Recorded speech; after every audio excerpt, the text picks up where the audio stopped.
Good morning, everyone, and thank you for joining us today. My name is Megan Harrison, and I'm a member of the newly created Training and Education team at the Michigan Department of License and Regulatory Affairs in the Bureau of Construction Codes. It's a long one. We are so excited to be collaborating with the Better Business Bureau and their Businessing License Education Series to promote the mission to support, educate, and empower the Michigan community. Today, I am pleased to introduce Kelly Bean, who has been a valued licensing manager at the BCC since July of 2022. Kelly started at LARA in 2013, and prior to that, she has 8 years experience working in local government. Kelly has a deep understanding of our licensing processes and Michigan regulations, making her the perfect person to lead this discussion. Kelly's presentation is titled Licensing 101 and Frequently Asked Questions, which provides a general licensing overview, answers to your common questions, and outlines the consequences of operating without a license. Without further ado, please join me in welcoming Kelly.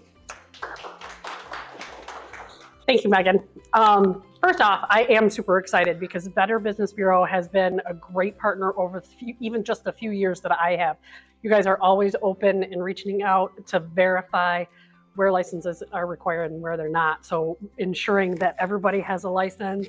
I push everybody to the Better Business Bureau pages when they want to hire someone because they've been validated and there's no question. And then there's those referrals too. So thank you for having us here.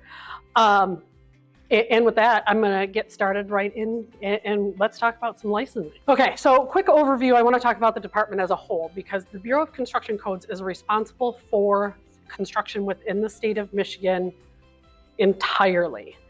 So our mission statement is the dedicated staff of the Bureau of Construction Codes work as a team to assure that the built environment and the systems within are sound, safe, and sanitary.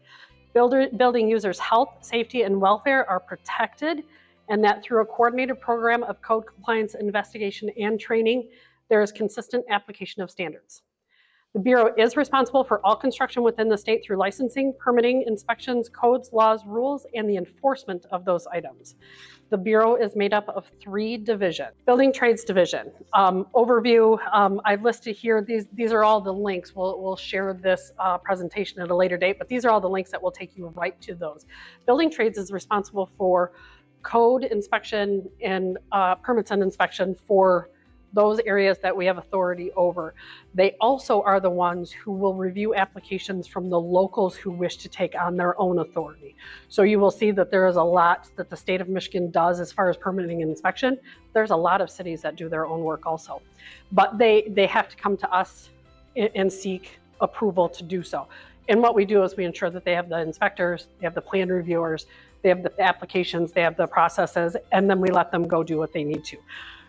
Worst case scenario, they can always come back to us if it doesn't work out for them.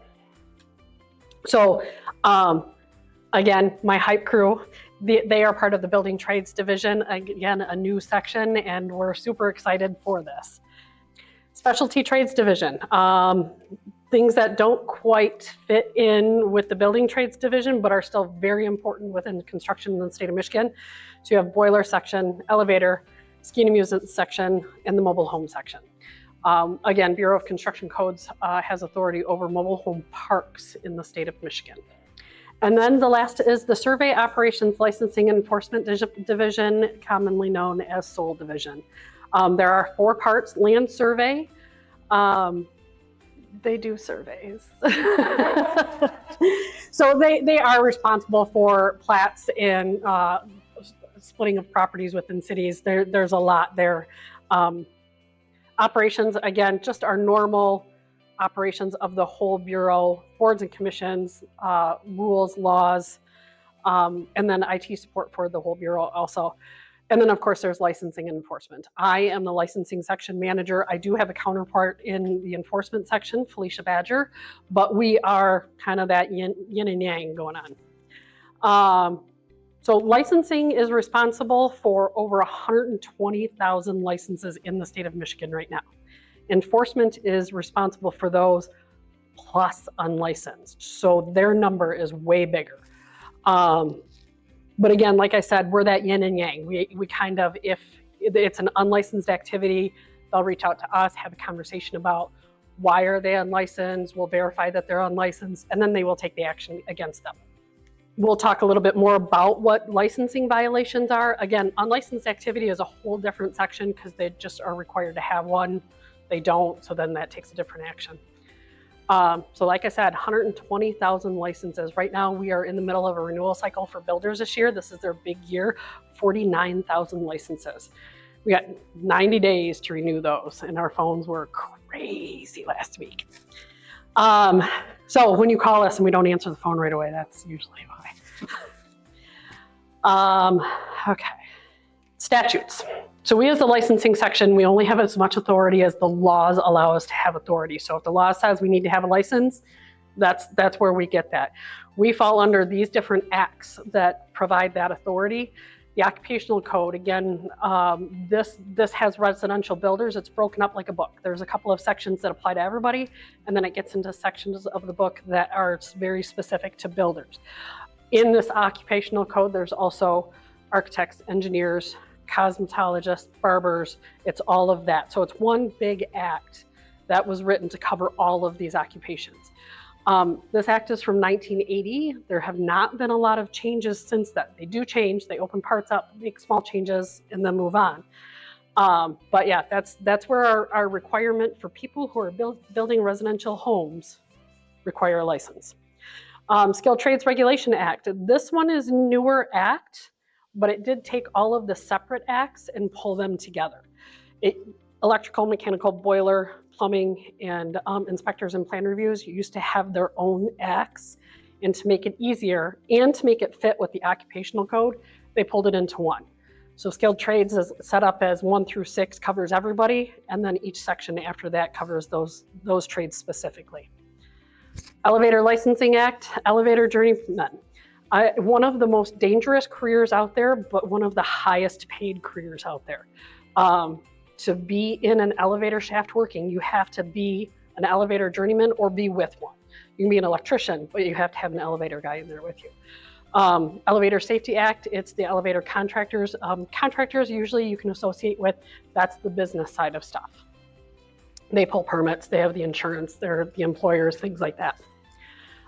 This link at the bottom will take you to all of those acts so you can review them. Most of our applications, links on our website, they simplify the requirements that are within those acts, so you don't have to read it in its entirety, but they're there if you would like to. Rules. When they write laws for telling us that a license is required for something, they don't tell us how to make that happen. So the rules support the laws to bridge that gap between you have to and how do I get there. So they'll tell you, you have to have a plumbing license, you can't have it until you have this many years of experience, but then our rules will support the application, the fees, the processing of that. So laws we don't have any authority over. It's the politicians, the governor that all write those laws. We can take those rules and take input from the public into those rules, again, on how all those processes go.